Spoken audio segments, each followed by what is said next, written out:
Alrighty, welcome back everyone. We just talked about all of the questions I have coming out of week 4. We'll likely continue that into tomorrow, maybe looking forward to week 5 a little bit more, but definitely have some questions that didn't have a chance to get to today. But let's get to this week 4 whip around. There are a number of games that we didn't have a chance to get to yesterday, and a couple of teams that we just haven't gotten a chance to talk to pretty much all year, and frankly it's because of who they're scheduling. But let's get into this, and we'll start with the Ohio State Buckeyes. And they played another layup, let's be honest. But this was a very interesting game for just a little bit here. Marshall scored a 7-minute touchdown drive to start the game. Emeka Egbuka responded 42 seconds later with a 68-yard touchdown, and that was the end of that one. Ohio State is doing pretty much essentially what you expect them to do. I don't know if a lot has been proven by this team quite yet. I think they still have, obviously, some big-time games coming up, but Will Howard had an INT, only had 4 incompletions on the day, 275 through the air, 3 total touchdowns.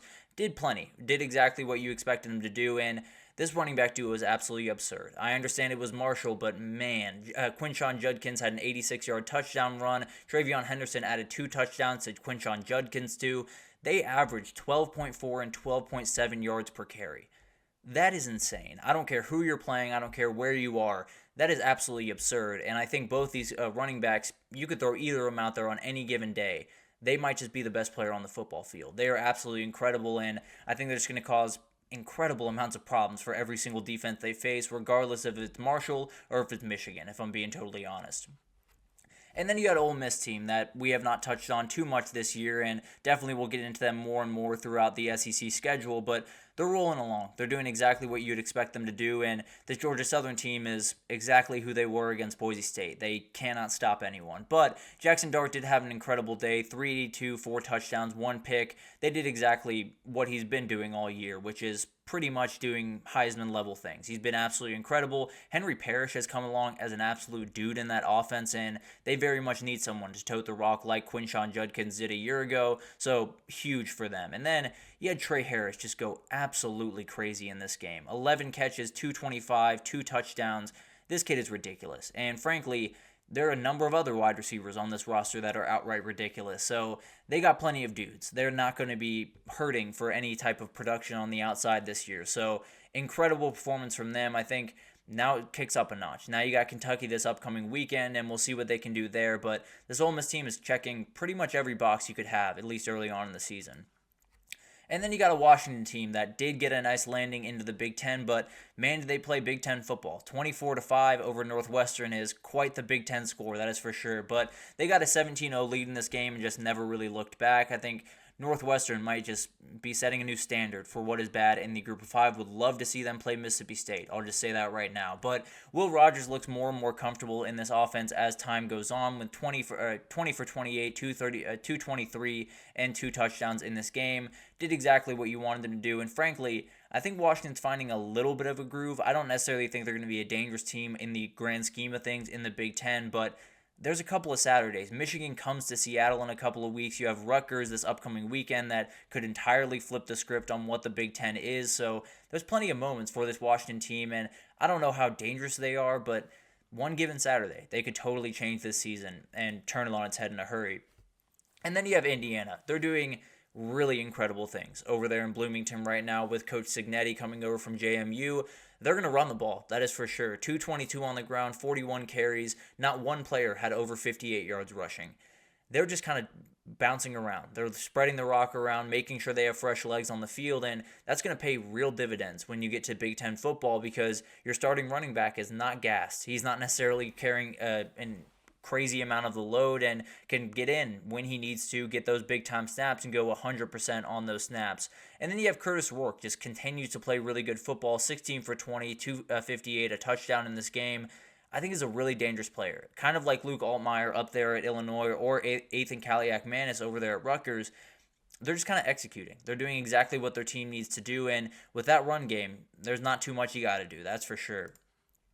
Tulane got a huge win this weekend against Louisiana, kind of the battle for Louisiana, if you will. And I think Tulane is one of those teams that we talked about earlier. 10-2 in the Group of 5 likely takes you out of the conversation.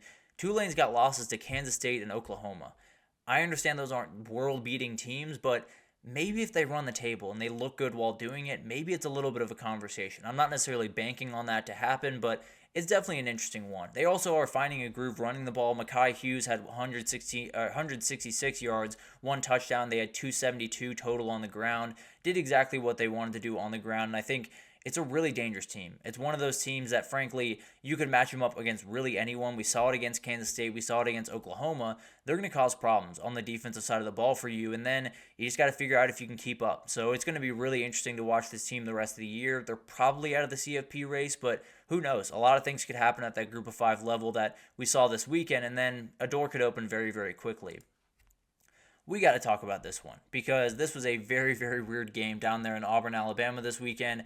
Frankly, a really gross game more than anything else. There were 4 picks by Auburn, and Auburn just won the race to the bottom more than anything else. They had 4 picks, 1 lost fumble. Arkansas had 2, so they were on the right side of things, although that was ugly as well. I think everyone's mad at Hugh Freeze for his comments after the game.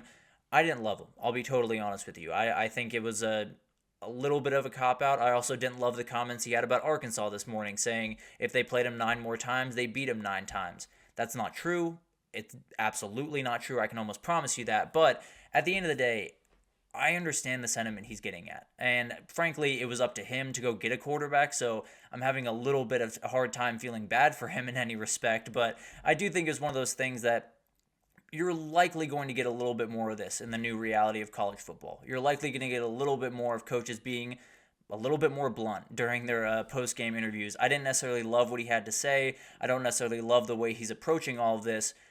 That being said, I don't necessarily have too big of an issue. I don't have enough of an issue to really go after Hugh Freeze right now. So we'll see what happens. I don't feel great about where Auburn is right now and going forward, but definitely something that I'm not going to go after him too aggressively about. Auburn does have OU coming to town this weekend, which will be very interesting. Obviously, Michael Hawkins making his first start will be fascinating to watch.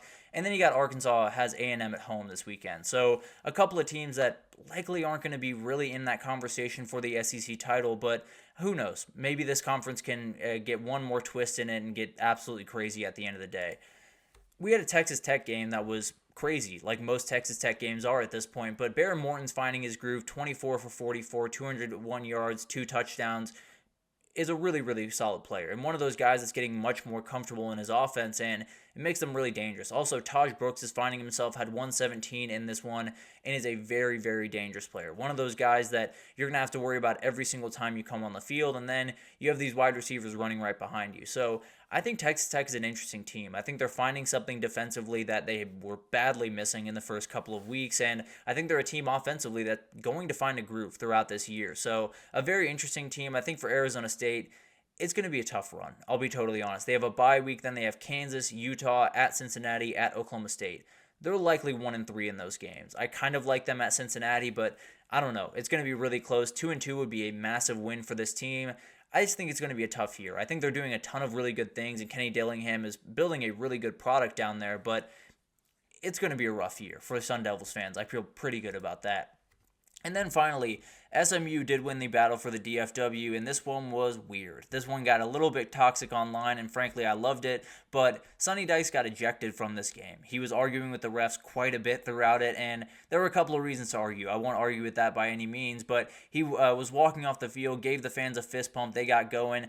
Too bad their defense didn't get going because SMU just went to work in this one. It was absolutely incredible to watch them. I think it's one of those things that if they're going to be able to run the ball like this, they're going to be really hard to beat. 238, 3 touchdowns, 5.7 yards per carry. If they can do this against the rest of the ACC, which they probably can't, to be fair, but at the end of the day, if they can, this is a very interesting team, and Kevin Jennings can do plenty for you to take you where you want to go, so maybe SMU is turning a little bit of a corner. Who knows? And then TCU, they might just be in for a long year. I thought this was going to be an interesting team. I thought Cam Cook was going to be a bigger factor, but as of right now, they have a number of things they have to get right, and I would not be surprised if we looked up at the end of October and this was a 3-5 football team. So they got a ton to figure out, and if they don't in a hurry, then it might just be a disaster year for them. But overall, I think all of these games this week definitely showed us a lot. Obviously, those games were a little bit more under the radar, but plenty to take away, and a couple of games huge for this team or those teams coming up. So definitely will be interesting to watch them throughout this week. But let's take our final break here, and when we come back, we're going to get into my top 12 teams in the country. It was definitely a little bit of movement this past weekend, so I'll break it down right after this, so stick with us.